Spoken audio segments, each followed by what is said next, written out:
Bienvenue dans cette nouvelle édition du QG News. Voici les titres de l'actualité. Conférence des chefs d'État de l'OMVS en Guinée. Depuis 43 ans, l'organisation œuvre pour la mise en valeur du fleuve Sénégal. Plusieurs projets énergétiques ont été signés au cours de cette rencontre. En Égypte, musulmans et chrétiens s'unissent contre le terrorisme. Quelques mois après les deux attentats contre les communautés chrétiennes coptes qui ont fait près de 200 victimes, la communauté musulmane continue à démontrer son soutien aux chrétiens du pays. Et puis James Kwesi Appiah, nommé en avril 2017, a officiellement pris ses fonctions de sélectionneur des Black Stars ce mardi 16 mai. L'ancien défenseur international a signé un nouveau contrat de 2 ans pour remplacer l'Israélien Avram Grant. Mais tout d'abord, l'opposition gabonaise a quitté la table des discussions du dialogue politique initié par le président Ali Bongo Ondimba ce mercredi 17 mai.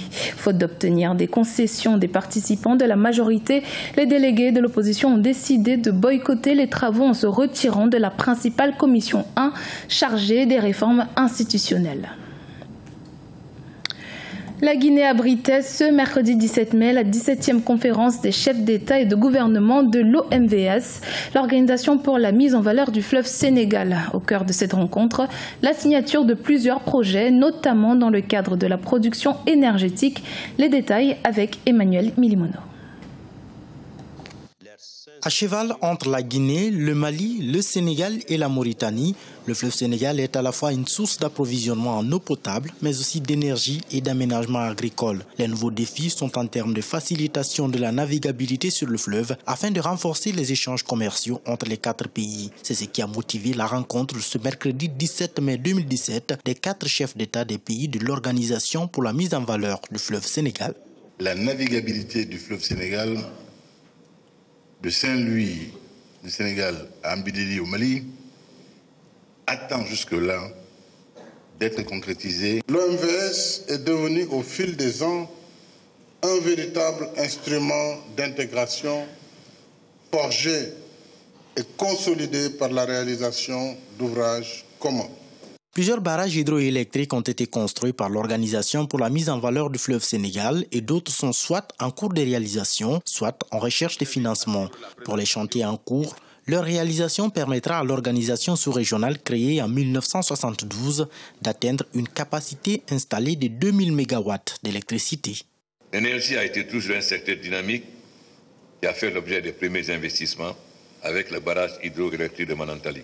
Le projet Manantali 2 va renforcer notre capacité d'interconnexion avec d'autres zones de production et de consommation d'électricité. Depuis 43 ans, l'Organisation pour la mise en valeur du fleuve Sénégal s'impose comme un modèle de gestion intégrée des ressources en eau. Au-delà des aménagements effectués dans le domaine agricole, l'OMVS est une véritable source d'énergie hydroélectrique pour ses pays membres et un moyen potentiel de renforcement des échanges commerciaux.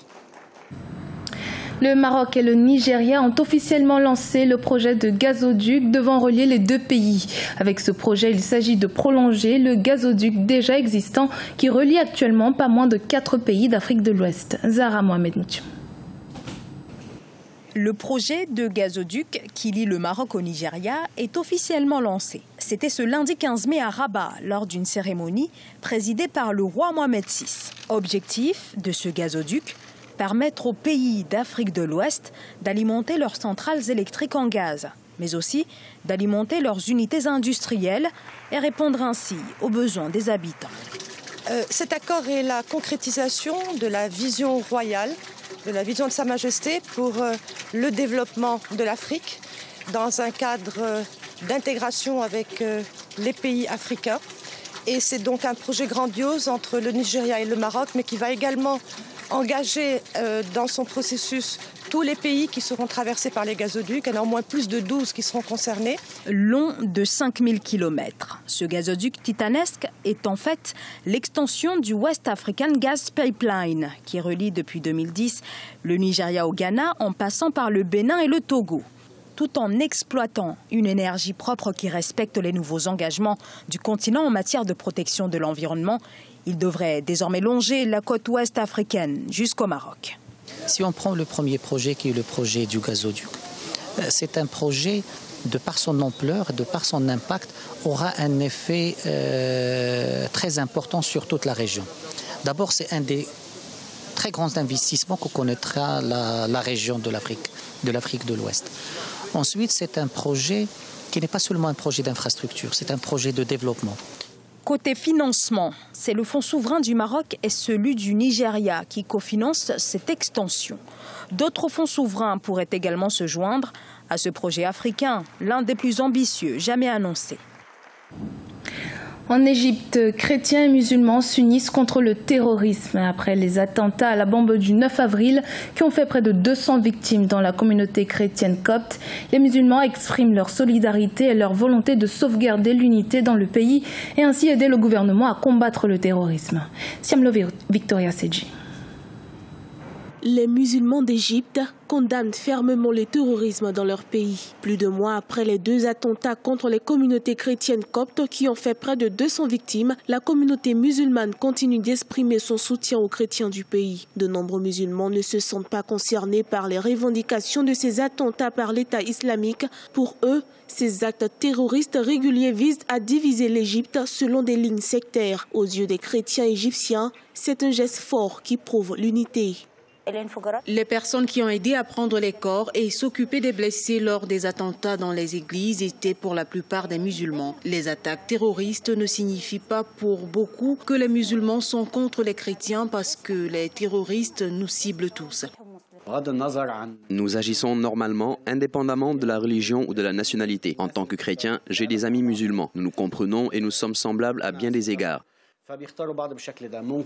De nombreux musulmans ont exprimé leur ressentiment face à ces attaques terroristes et ont dénoncé des attitudes visant à inciter la haine envers les chrétiens et le rejet de l'islam. Ces derniers se sont montrés compatissants. Au Caire, la capitale égyptienne où communautés chrétiennes et musulmanes se côtoient quotidiennement, plusieurs musulmans rappellent l'importance de la solidarité. Nous étions aussi tristes et choqués que les chrétiens lors de ces attentats. Pourquoi tuer des innocents qui prient? Personnellement, j'ai soutenu mon ami. Je l'ai appelé tout le temps. Je suis toujours à ses côtés. Lors du décès du pape, il y a quelques années, j'étais très triste. Je portais du noir et je lui ai présenté mes condoléances. Depuis la révolution égyptienne en 2011 et le départ d'Hosni Moubarak, on enregistre plus de 10 attentats ciblant les communautés chrétiennes en Égypte. Le technicien ghanéen James Kwesi Appiah a pris ses fonctions de sélectionneur de l'équipe nationale de football masculine du Ghana, un poste que l'ancien défenseur international avait déjà occupé entre 2012 et 2014. Cette fois-ci, l'objectif sera non seulement de remporter la CAN 2019, mais également de qualifier les Black Stars pour le Mondial 2020 en Russie. Deogracias Podo. Le technicien James Kwesi Appiah a officiellement pris les rênes de la sélection des Black Stars du Ghana ce mardi 16 mai 2017. Il reprend donc une équipe qu'il avait déjà dirigée de 2012 à 2014 et cette fois-ci pour une durée de 2 ans avec pour objectif de qualifier le pays à la Coupe d'Afrique des Nations Cameroun 2019. Tous les Ghanéens appelaient à son retour. Il est là désormais, ce qui signifie qu'il a un soutien de taille. Tout ce qu'il lui faut maintenant, c'est le soutien de la fédération et d'autres acteurs pour que les Black Stars puissent à nouveau remonter sur le toit de l'Afrique.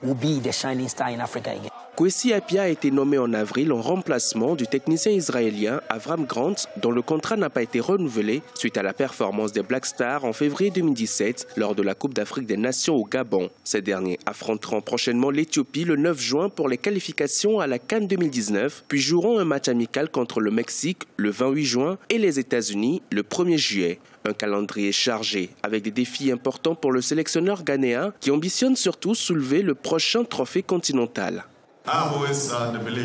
J'ai toujours eu la conviction que personne n'est parfait. Il est important de toujours apprendre de ses erreurs et d'essayer de mieux faire. Essayez de ne pas répéter les mêmes erreurs que vous avez faites par le passé. C'est quelque chose que je vais désormais m'assurer de corriger.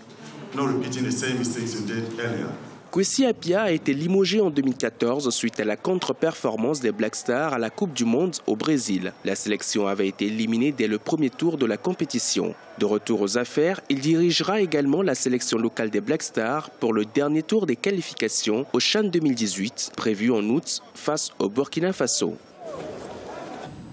Dans l'actualité également, la Fédération camerounaise de football a dévoilé une liste de 30 joueurs présélectionnés pour affronter le Maroc le 10 juin, puis pour disputer la Coupe des Confédérations 2017 en Russie. La liste des présélectionnés comporte la plupart des cadres, à l'exception des attaquants Clinton Dié et Eric Maxime Choupo-Moting. Ce journal a été réalisé par l'ensemble de la rédaction. Merci de l'avoir suivi. Dans un instant, une nouvelle édition de l'actualité sur Africa 24.